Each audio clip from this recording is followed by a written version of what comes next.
రాలేదు, పూత రాలేదు, ఇంత మంచిగా ఇగురు రాలేదు. చూడండి చూడండి ఆకులు ఎన్నో పూత అంత వస్తుంది.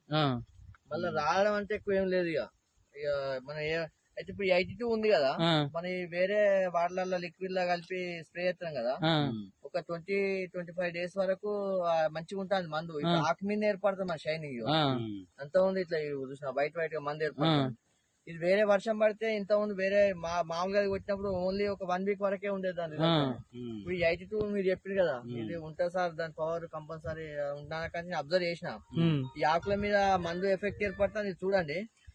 ఇప్పుడు ఈ పత్తి ఉంది కదా, ఎక్కడైనా మీకు పెయిన్ లెక్క ఏమైనా అవపడుతుంది?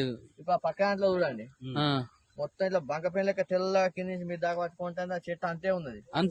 మీకు అంత ముందుకు ఇదే పొలంలో ఇంత డిఫరెన్స్ అసలు మేము చేసినప్పటి నుంచి ఇంత దిగుబడి ఎప్పుడు రాలేదు. 25 సంవత్సరాల నుంచి నేను చూస్తున్నాం కదా, ఎప్పుడు ఈ భూమిలో ఇంత అసలు పత్తి గాని చేను గాని ఇంత హైట్ పెరగడం గాని ఇంత మంచిగా లుకింగ్ కూడా అవ్వాలి. అసలు మీరు ఏం వాడారు దీనికి ఇప్పుడు ఈసారి? ఇప్పుడు 82 ఒకటి, మన గోల్డ్ ఒకటి, ఇప్పుడు మన నానోటెక్ ఒకటి, ఓమిక్ ఒకటి. అడుగు మందులో ఏం వాడారు? అడుగు మందులో ఇప్పుడు మన గ్రాన్యుల్స్ గులికలు దొడ్డు పిండి యూరియా కలిపి వేసినాం అన్నట్టు. అంటే ఇది ఒక 2 సార్లు వేసిన పిండి కూడా ఎక్కువ వేయలే, అసలు చాలా తక్కువ వేసిన పిండి కూడా. ఇప్పుడు పక్క మంది వాళ్ళకి